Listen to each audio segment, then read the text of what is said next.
Well, good evening to everyone. It's time for Bible study again this Wednesday. So we're thankful that everybody's happy and safe, and we're all doing well so far this week. Certainly ask you to bow your head. We'll ask the blessing. Our great God in heaven, we're thankful that you've given us your word, words to live by, words to hold in our hearts. Remember that as the time careens towards the end, and certainly calamitous times, the time of Jacob's trouble are coming, that we are going to need to have more knowledge of your way of life and of you, and have a relationship with you that we know we can depend on. So we ask for your help in accomplishing that and doing those things that are pleasing in your sight. And we thank you now for this Bible study. We ask you to bless it in every way. In Jesus Christ's name, amen. Well, tonight we are continuing our series on studying lessons from the Psalms that are personal lessons we can identify with. It's one thing to read about what happened to somebody else, or to simply read something they wrote expressing their feelings. You have a lot of that in, like, say, greeting card at the store or something. But in this case, the Psalms, many of them were written by David or others in the Bible that we know something about their history, especially David, of course. We know more about him. He's the most colorful, and we have a lot of detail about his life. We have one Psalm from Moses, which I think is most interesting. But tonight we're going to look at the subject of what it feels like to be betrayed. Now, most of us probably don't have the same experience that David had with that, betrayed by his own son and by the chief counselor he had for years. But we all experience a form of betrayal. And certainly back in the tragic years of 1994-95, the church was betrayed by church leadership, and many of us who had close friends in the ministry with whom we'd had many hours of talks and discussions about scriptures and what the true doctrines are and the teachings ought to be, we certainly felt betrayed by what had happened, by what had taken place, and by those people. Now, certainly when we talk about this subject, and we're going to go through Psalm 55 in detail tonight, we want to make sure we don't get the idea of retribution or payback or vengeance. God says, "Vengeance is mine, I will repay." And so even David in the Psalms, asked for God to repay and take vengeance. And we should always keep that in mind also. God is just, and his justice is coming. Every evil work will be dealt with. So we must make sure that we are not thinking that we should somehow be the author of some retribution or justice of some kind. All judgment is given into the hand of Jesus Christ. God the Father will judge through him. He will rule through him. So we don't have to take it upon ourselves. We don't have to take it upon ourselves to pay anybody back or to do anything that we think would be bringing justice to a situation, so to speak. But it is important that we look at this psalm and some others and see just what they mean to us and how we can do that. Now, you may remember the movie Braveheart. It was a sort of a biography a la Hollywood of William Wallace, who was a Scotsman who led the Scots against King Edward I in the 1200s AD in England, as England was trying to become one island nation after they had been broken up into about 15 different little fiefdoms or nations for many years, especially after the invasion of the Danes and the Norwegians, but Vikings we called them. But Edward I did get most of the island back together into one unit after Alfred had done that back in the 900s. But the Scots revolted, and under William Wallace, we find in this movie a scene where towards the end there's this battle, and these landowner nobility guys that had some armies of their own gave him their word they would help, and yet when it came time to fight the battle, they one by one simply left. And the last one that was found to be a traitor to William Wallace was a man named Robert the Bruce, who eventually, by the way, joined the Scottish side and won a modicum of independence for Scotland. But there's a scene there where William Wallace, strikes down Robert the Bruce. He falls down, he takes his helmet off, and he realizes who it is now that's betrayed him. And so there were emotional feelings portrayed in that movie about what it means to be betrayed and what it means to have a close friend in whom you trusted turn against you. Now, our story tonight picks up or begins really in 2 Samuel chapter 14. So we're going to read some background here so that we understand Psalm 55 when we come to read it. Now, Psalm 55 is not short. It's 23 verses, and it has certain lists, certain things that David's feeling that he enumerates for us. And of course, Psalm 55 is also well recognized as a prophetic psalm about Judas Iscariot, who betrayed Jesus Christ. So in this case, David is acting in the role of a antitype or a forerunner of Jesus Christ. And of course, then Ahithophel is a forerunner of Judas Iscariot. So we're going to learn some interesting things by going through this psalm. But first, the background story. So beginning in chapter 14 of 2 Samuel, so Joab, the son of Zeruiah, perceived that the king's heart was concerning Absalom. Now, Absalom obviously had his brother Amnon murdered because of Amnon's rape of Absalom's sister. It was a terrible thing to happen. David did nothing about it except Absalom was he was the one who was excommunicated or sent out of the country, went back to his grandfather. And we have here Absalom fled to Talmai to the king of Geshur, and David mourned for his son.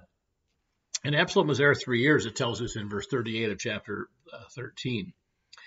Now, verse 2 of chapter 14, Joab sent to Tekoa and brought from there a wise woman and said to her, please pretend to be a mourner. So now Joab, who is a manipulator, and he's one of David's trusted men. He's head of the guard. He's kind of like the chief, the admiral-in-chief, general-in-chief. And so he here is putting this woman up to go in and pretend to be something she's not, and then try to persuade King David with this allegorical story to release Absalom from his exile and bring him back to Jerusalem. So Joab sent to Tekoa and brought from there a wise woman and said to her, please pretend to be a mourner, put on mourning apparel, do not anoint yourself with oil, but act like a woman who has been mourning a long time for the dead. Go to the king and speak to him in this manner. So Joab put the words in her mouth. So Joab put her up to this, doesn't say what he paid her with, he just told her to do it. So let's continue. When the woman of Tekoa spoke to the king, so she was able to get into the presence of King David. It says something about her, also about David's willingness to listen to anyone in his kingdom. She fell on her face to the ground and prostrated herself and said, help, O king. So she's pleading for help. Then the king said to her, what troubles you? And she answered and said, I'm a widow, my husband is dead. Now your maidservant had 2 sons, the 2 fought with each other in the field. And there was no one to part them, but one struck the other and killed him. Now, the obvious parallel here is to Absalom and Amnon. Now, the whole family has risen up against your maidservant, and they said, deliver him who struck his brother, that he may execute him for the life of his brother whom he killed, and we would destroy the heir also. So they would extinguish my ember that is left, and leave it to my husband, neither name nor remembrance on the earth. So the king said to the woman, go to your house, and I will give orders concerning you. So the king didn't make a decision quickly. He said, let's go think about this first. The woman of Tekoa said to the king, my lord, O king, let the iniquity be on me and on my father's house, and the king and his throne be guiltless.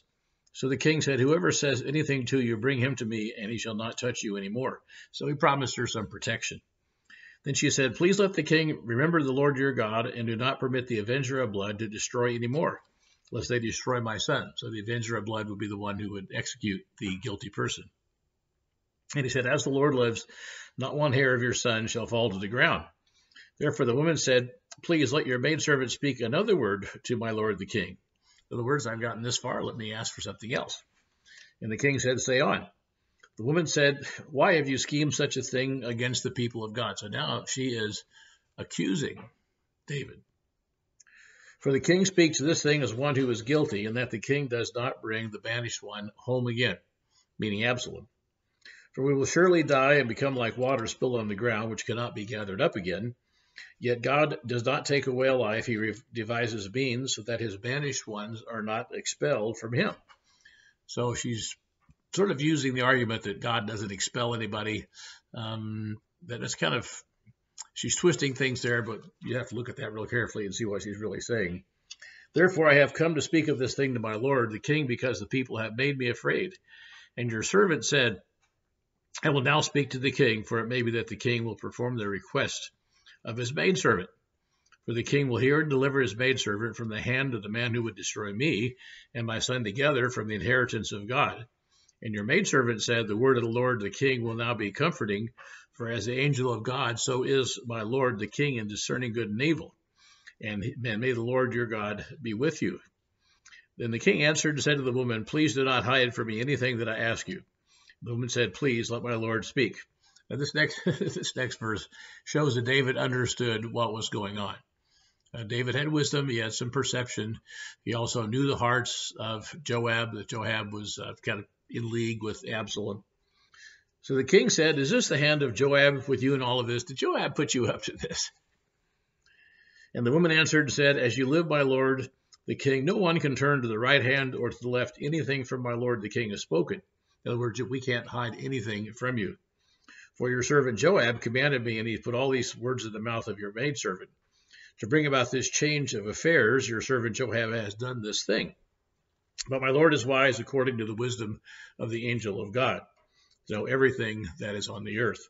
And of course, David didn't know everything that is on the earth, but David certainly knew quite a bit. So he says here, verse 21, the king said to Joab, all right, I have granted this thing. So he sent for Joab and said, okay, I'll give in on this one time, but you better be careful.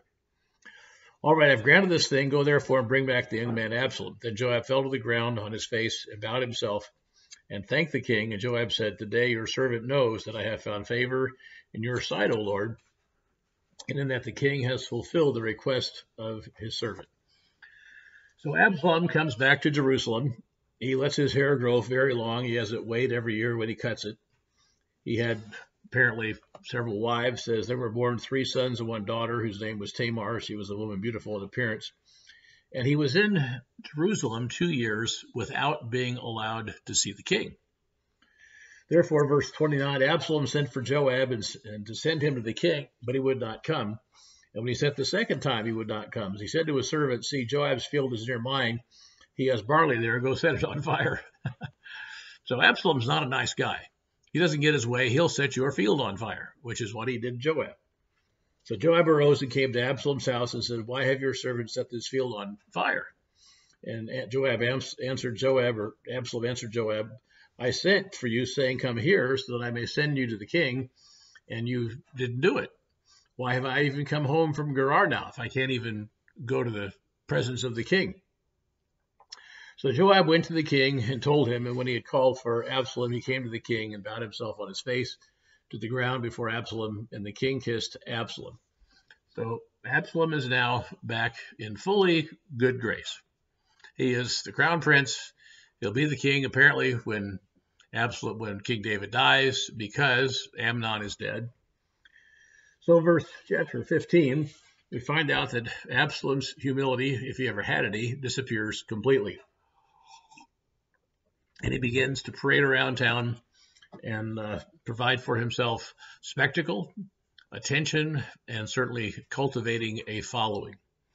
After this had happened, that Absalom provided for himself chariots and horses, 50 men to run before him. So whenever he ran through town, there's all these horses running before him and men yelling, make way for Absalom, make way for Absalom. Verse 3, Absalom would say to him, look, your case is good and right. There's no deputy to the king to hear you. So he would set himself up as a judge out of the gates of the city. And anybody that had a cause they were bringing to the king, Absalom would say, hey, come over here. Tell it to me first. And then he would say, well, if I were king, I'd take care of this quickly. But you know how old King David is, maybe a long time. Anyway, verse 4, Absalom would say, oh, that I were made judge in the land, and everyone who has any suit or cause would come to me, that I would give them justice. And then he would use flattery. Verse 6, verse 5, and so it was, whenever anyone came near to bow down to him, he'd put his hand out and take him and kiss him. In this manner, Absalom acted toward all Israel who came to the king for judgment. And it says he stole the hearts of the people of Israel. So his flattery was effective. People were coming to King David, and Absalom was bringing them over and treating like they were special and saying that he should be the one ruling. It came to pass after 40 years that Absalom said to the king, please let me go to Hebron to pay the vow which I made to the Lord.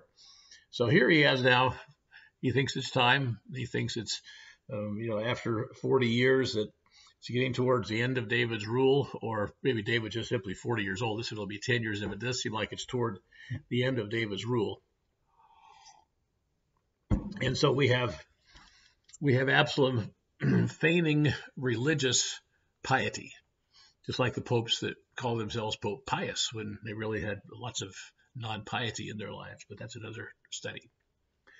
It says, your servant took a vow when I dwelt at Geshur in Syria, saying, if the Lord indeed brings me back to Jerusalem, then I will serve the Lord.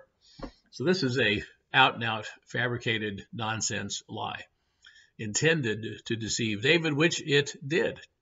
No father loves anything more than seeing his son want to be religious, want to obey God, want to go pay a vow to God because God has answered his prayer. So, verse 10. Absalom sent spies throughout all the tribes of Israel, saying, as soon as you hear the sound of the trumpet, you shall say, Absalom reigns in Hebron. That's where David had originally been crowned, was in Hebron. So all the tribes came together. It was 7 years later that he took Jerusalem. So they were all supposed to announce all over Israel that Absalom is now reigning.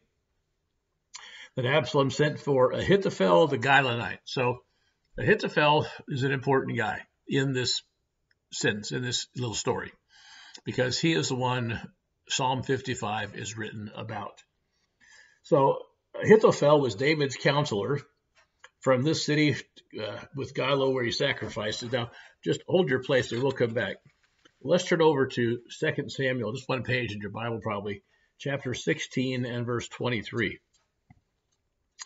Now, the advice of Ahithophel, which he gave in those days, was as if one had inquired at the oracle of God. Very well respected, very well listened to. So was all the advice of Ahithophel, both with David and with Absalom. So he was the chief counselor. He was probably an older man. He was the grandfather of Bathsheba. And so we have a grandfather who saw his daughter, you might say, preyed upon by the king. And he may have had a grudge that he was holding, a bitterness for quite a number of years. I don't know exactly how many years.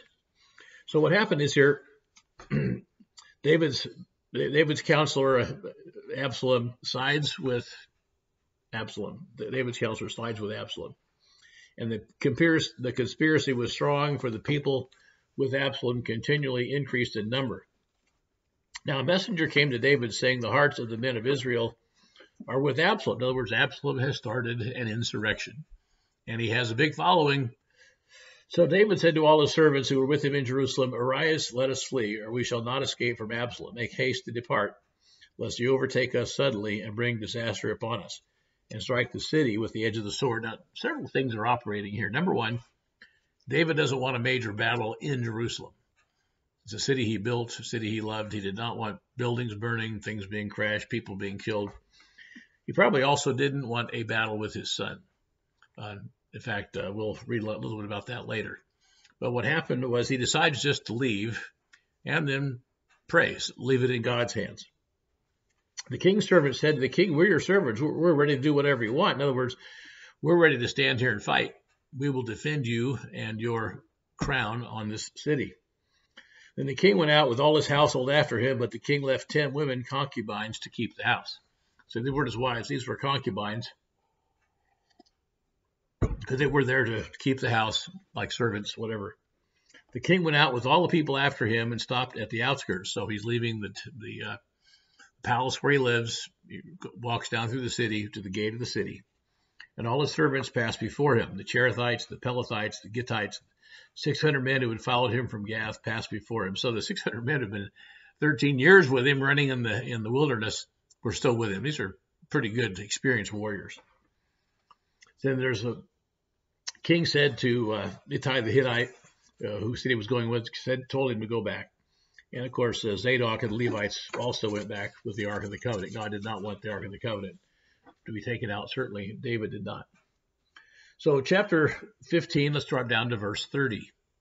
So David went up by the ascent of the Mount of Olives. So it's the same trail up the Mount of Olives that Jesus Christ would later come down, riding a donkey or riding a colt that had never been ridden upon. He had his head covered, went barefoot. All the people who were with him covered their heads, weeping as they went. And someone told David, saying, Ahithophel is among the conspirators with Absalom. So Ahithophel, your trusted man, your advisor, has turned against you. And Absalom said, O Lord, I pray, turn the counsel of Ahithophel into foolishness. Now that prayer was answered. Ahithophel's advice was followed, and Absalom lost the battle. So David's advice here was followed. The other men gave better advice to just, charge and attack as soon as they could. But what happened, of course, was according to God's will. Verse 34, if you return to the city and say to Absalom, I'll be your servant, O king, as I was with your father's servant previously, so I will now also be your servant. This is Hushai the Archite, by the way, who was coming out to visit with David. David was talking to Hushai. It says, then you may defeat the counsel of Ahithophel for me. And do you not have Zadok and Abiathar the priest there with you?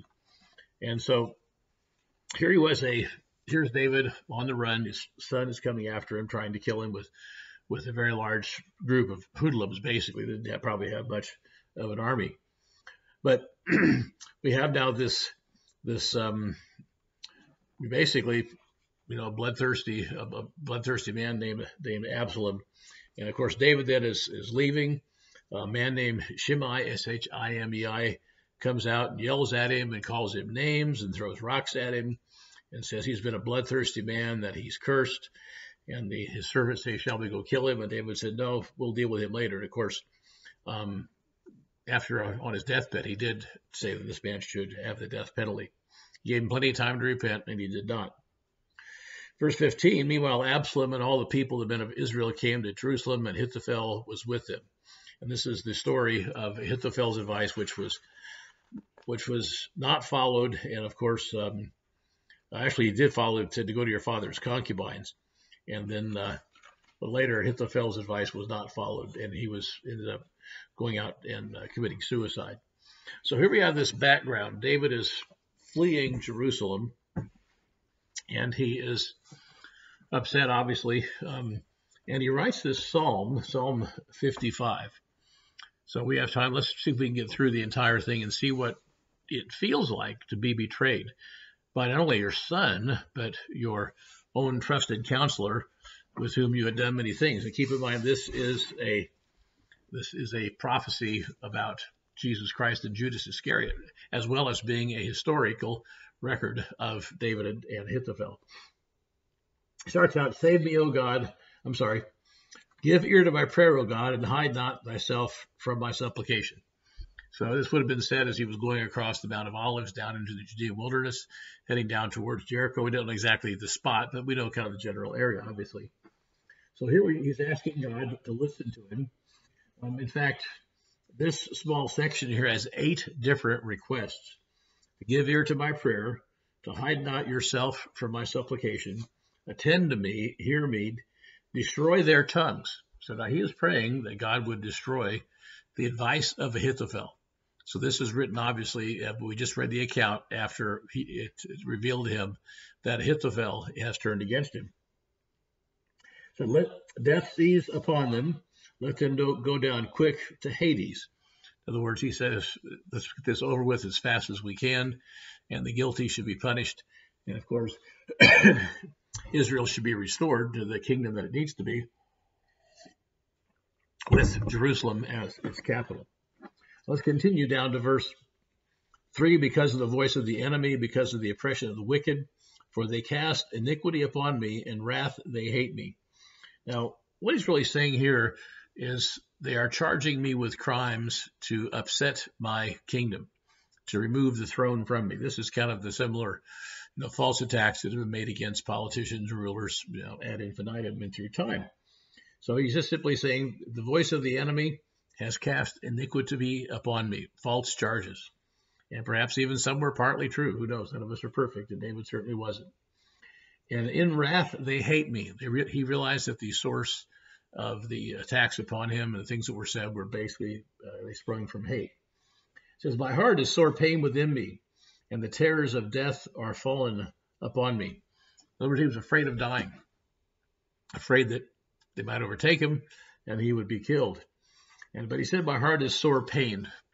So the physical and the emotional experience of being betrayed by a trusted one or a loved one, trust once it's ruined is very, very difficult to rebuild. In some cases in this life, it simply isn't.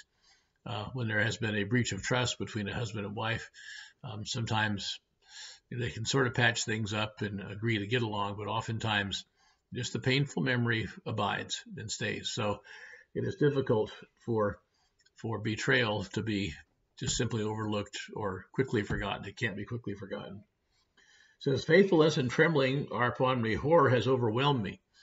So perhaps Jesus Christ is thinking some of these things as he's being punished, as he's being wrongly and brutally beaten by the Romans under Pilate. Lo, then when I would wander far off and remain in the wilderness. Said, if I were guilty, verse 6 says, I wish I had wings like a dove. I could just fly away and be at rest. I'd rather just not even deal with this. This is so difficult. So if that happened, I would just live my life in seclusion out in the wilderness. And of course, David, that didn't happen. He was king. He had to live with people. Verse 8 says, I would hasten my escape from the windy storm and the tempest. So his desire is simply just to escape from the wicked who are after him, the wickedness, his son, and Ahithophel and the others with them. Verse 9 is his prayer for God to destroy their counsel, their tongues, their voices between them. And we know this happened in chapter 16, verse 15 through chapter 17 and verse 23, where Ahithophel and the others are kind of having a disagreement about what should be done. And of course, Ahithophel isn't listened to, and it was a very tragic thing for him. But he simply says in here, destroy, O Lord, and divide their tongues, for I have seen violence and strife in the city. So either he sees it, or he just simply knows it's going on, or he'd seen it in the past. He'd seen violence and strife among some of these people in the city in times past. But what he's really saying is, I don't want to see violence, don't want to see the strife in the city. Day and night they go about it upon the walls thereof. Mischief also and sorrow are in the midst of it. So he knew that they had mischief in the city, that they had wickedness in the city, because it says wickedness is in the midst thereof. Deceit and guile depart not from her streets. Now you think about Jerusalem at the time of the trial of Jesus Christ. It's sort of an apt description. They had violence and strife in the streets. They stood there and yelled and screamed that Caesar was their God, that Jesus Christ wasn't, that he was to be murdered. They wanted Barabbas instead. And also there was mischief and sorrow in the midst of it. Wickedness is in the midst thereof. The Pharisees and the Sadducees and scribes of the time of Jesus Christ were, in many cases, not all, wicked men. And in fact, Jesus said some of them would be in the lake of fire. So wickedness is in the midst thereof. Deceit and guile depart not from her streets. And that's very true of the accounts of the trial of Jesus Christ that we have, all the wickedness. Verse 12. Now he's getting personal, and this is his account of Ahithophel. It was not an enemy that reproached me. That I could have borne. So if an enemy had attacked me, turned against me, called me names, accused me, whatever, that I could handle because it's an enemy. But he said, neither was it he that hated me that did magnify himself against me. It wasn't an enemy. It wasn't someone that hated me. Then I would have hid myself from him. So then I would just have left, knowing these things happen. But he said, it was you, a man my equal, my guide and my acquaintance. David treated him like an equal, even though David was king. Ahithophel was a guide to him, was a good acquaintance. It says, we took sweet counsel together and walked into the house of God in company. And I remember how this psalm struck me back in the days of 95 when I pretty much resigned alone up in the state of Alaska, and a lot of people called, and men went that I talked to in recent months who had agreed that the heresies that were being taught should not be and should be dealt with. How many of them turned so quickly to the other side? And as it mentions here, we walked into the house of God in company. And I thought about how many of those men we walked into the house of God, kept the feast together, kept Sabbath services together, taught God's people together. Thankfully, quite a number did stand up and did follow the truth as they'd always taught it. And that's why we have United Church of God today. But still, just the feeling is one of those things where you read in the Psalms, all of a sudden it kind of says, yeah, this is me. This is my thoughts exactly today. So we took sweet counsel together and walked into the house of God in company. So we have a betrayal that Jesus Christ himself would have identified with. He had been in the temple with Judas Iscariot. He had been worshipped with him, so to speak, probably for 3 years. They had shared common meals, common prayers. It was a feeling that Jesus Christ experienced. So he says in verse 15, "Let death seize upon them, and let them go down quickly into the grave. For wickedness is in their dwellings and among them." So his request here is for judgment upon the wicked. And certainly the wicked deserve judgment. All of us deserve judgment. If we repent and have God's Spirit, his forgiveness, the sacrifice of Jesus Christ, we are able to have that judgment passed on to our Savior who died for us. But the wicked who will not allow that in their life are going to have that judgment placed upon them.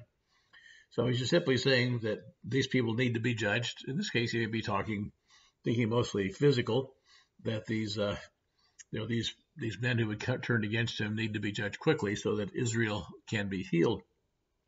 Then he says, "As for me, I will call upon God."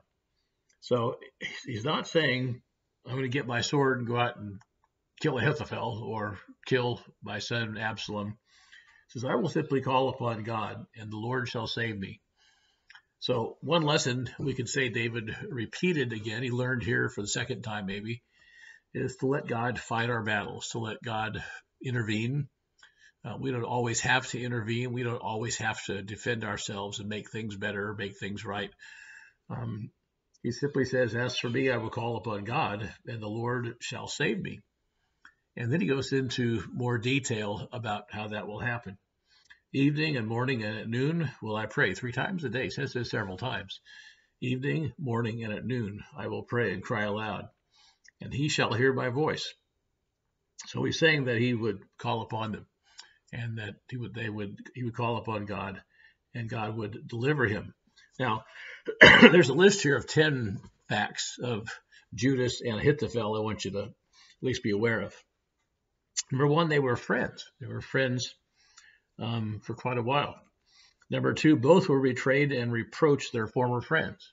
Ahithophel did, so did Judas. Both were lovers of their masters. They both admired their masters. Indication is anyway, obviously. Both magnified themselves against their best friends. Both were untrue to trust. Both were equals in trust, in the sense they were both treated as equals by Jesus Christ, and Ahithophel by King David. Both were guides and counselors. Both were acquaintances known by their masters. Both had sweet fellowship with their masters. They worshiped together.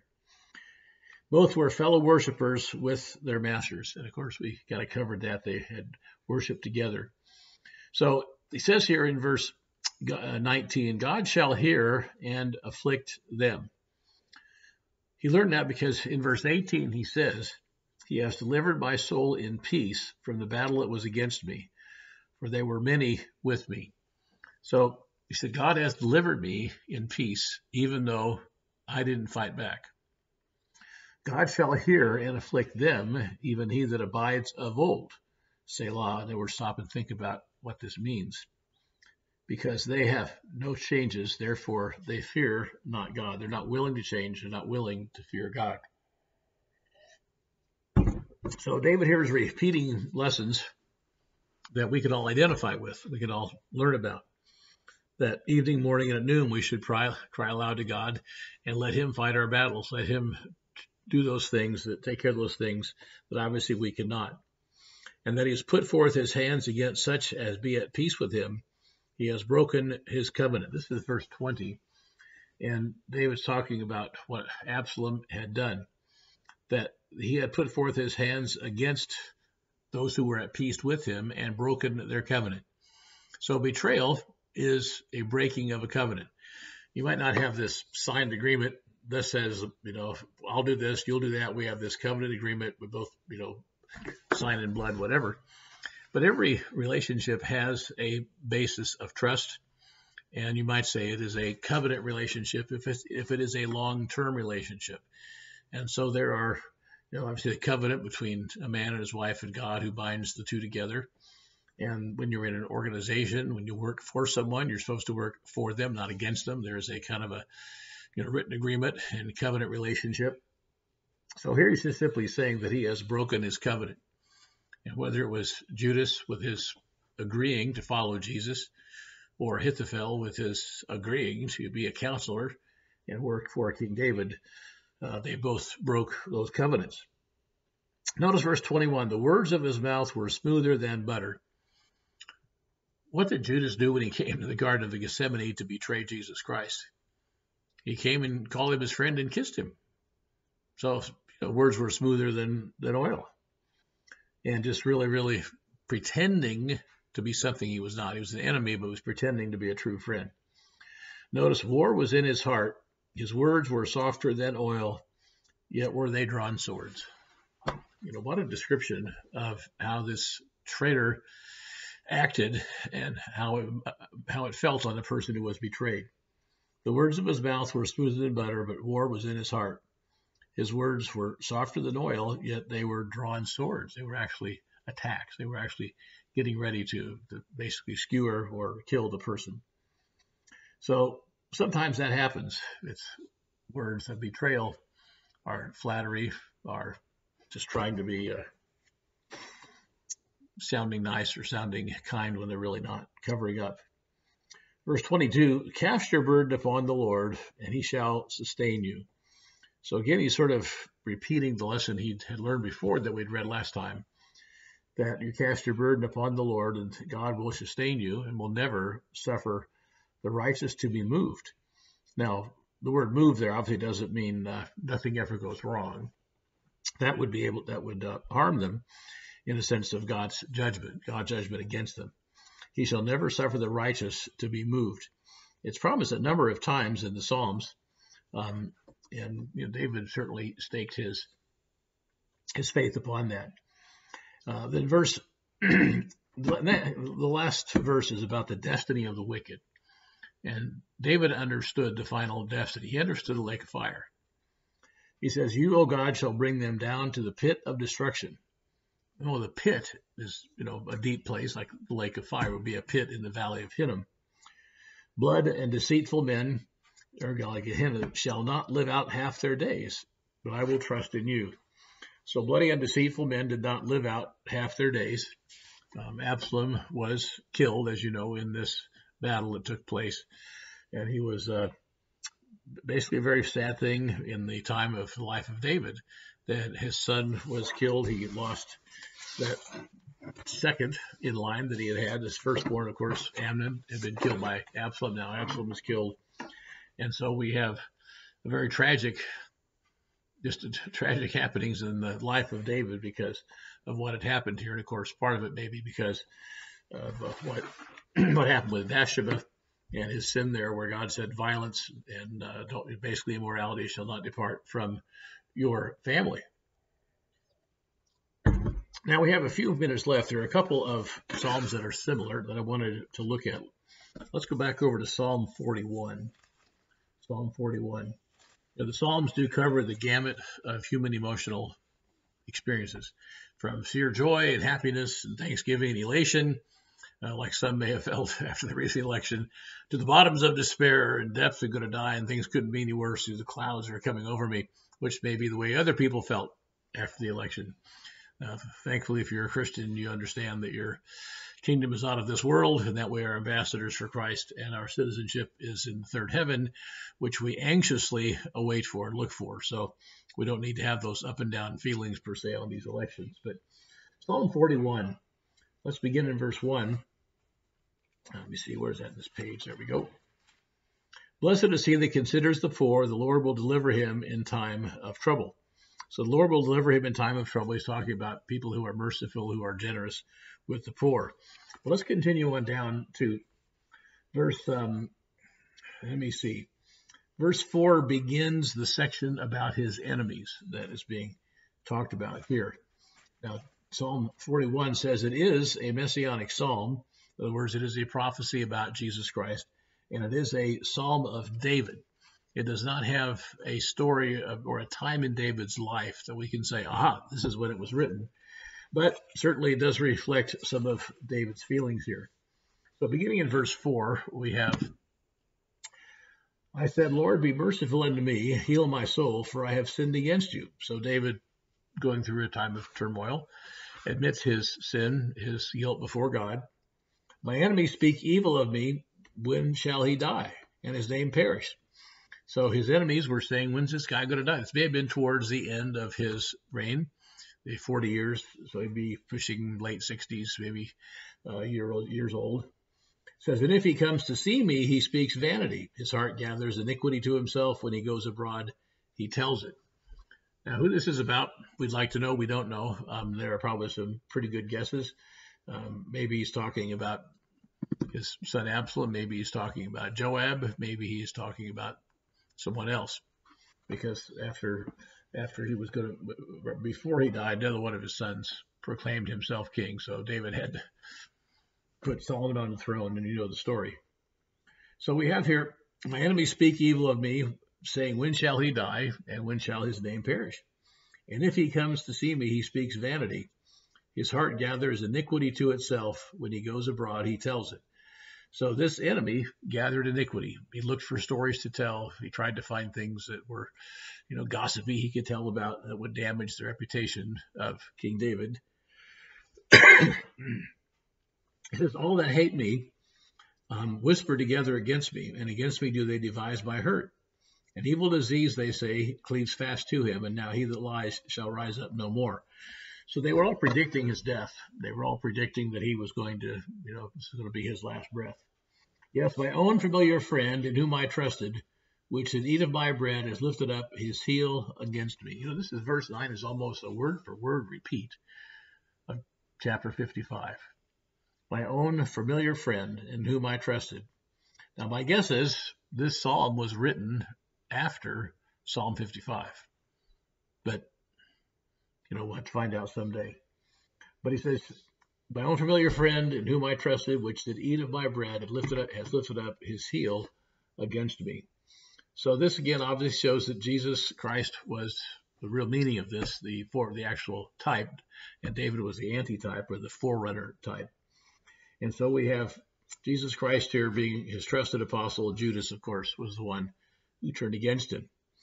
Now, the next are requests for blessings.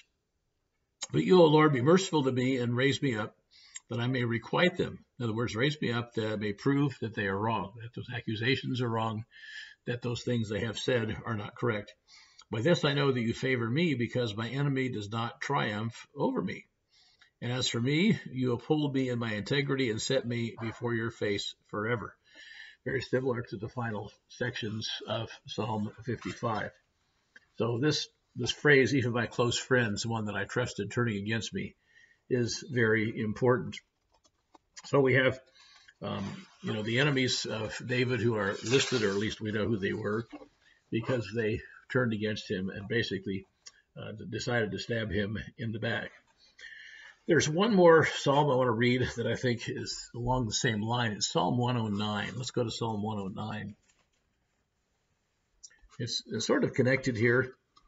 He's talking about his companion and what his companion does. Psalm 109 is the 16th psalm of distress. It is a psalm of David. This is a long psalm, but he makes 35 requests, and he lists 16 sins and characteristics of the wicked. David's very clear about the characteristics of wicked people and what they do, or what they have done, you might say.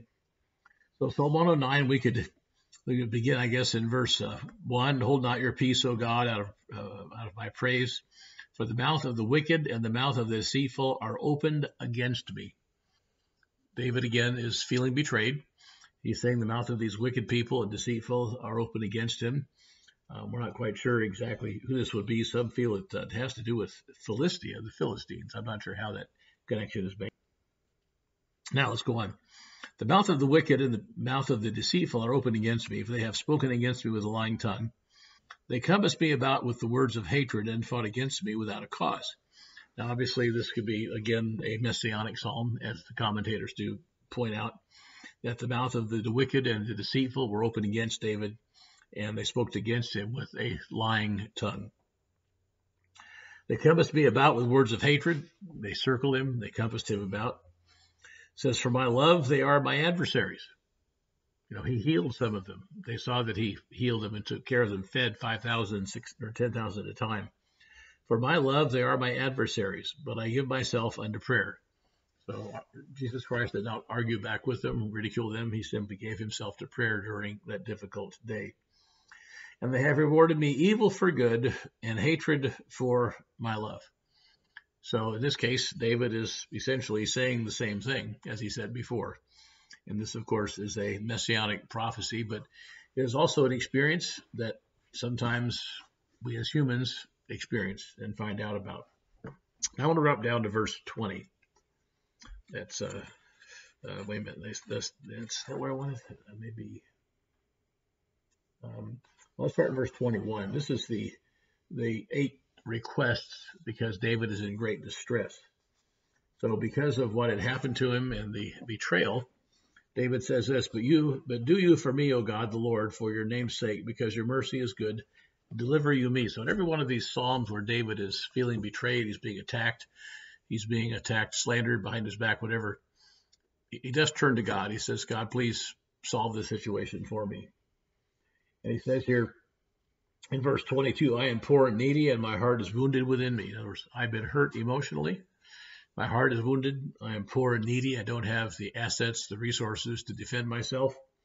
I am gone like a shadow when it declines. I am tossed up and down as the locust. My knees are weak through fasting, and my flesh fails of fatness. So he hasn't eaten when he wrote this.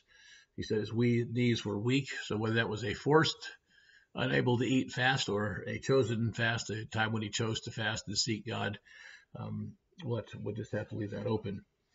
He says, I became also a reproach unto them when they looked upon me and shake their heads. That obviously is a messianic prophecy. They looked at Jesus Christ and shook their heads and said, well, if he healed others, why can't he heal himself? Verse 26, help me, O Lord, by God, and save me according to your mercy, that they may know that this is my hand and that you have done it. In other words, understanding there is a larger purpose that God is working out. This is my hand and you have done it, what he's saying. Let them curse, but you bless. When they arise, let them be ashamed, but let your servant rejoice. Let my adversaries be clothed with shame. Let them cover themselves with their own confusion as with a mantle. Same thing he prayed in Psalm 55. Let my adversaries disagree. Let them have shame or disagreement between them. Let them cover themselves with confusion. I will greatly praise the Lord with my mouth. Yes, I will praise him among the multitude. For he shall stand at the right hand of the poor to save him from those that condemn his soul. So this lesson is one that we can, I think, identify with fairly well. That in a time when there is persecution, you might say, or when there is false accusation, Jesus Christ did say that those of his own house would be their enemies, predicting the time of persecution, the tribulation that's coming. And that even, friends will betray one another, brother will betray sister, sister will betray brother, even parents. We haven't had much of that, and I hope we never do, but it's a very painful, tragic experience, I'm sure, for those who have gone through it or who will go through it at some point. So this psalm, these Psalm 55 and these others that we've covered tonight, are psalms that we can identify with in this situation. If we are betrayed, if we are accused falsely, if we are called to suffer because of righteousness' sake, these are some things we can certainly take heed in and certainly learn from. As Jesus Christ did, we can learn to let God fight our battles. As David learned, we can throw ourselves on his mercy, not take vengeance on our own, not decide it's our job to punish them as they've punished us, but to just really realize that Jesus Christ is our God and God's mercy are what we are dependent upon. So in the challenging days ahead, This is one more spiritual lesson from David that we can all rely on. So with that, we'll say good night and see everyone next Sabbath.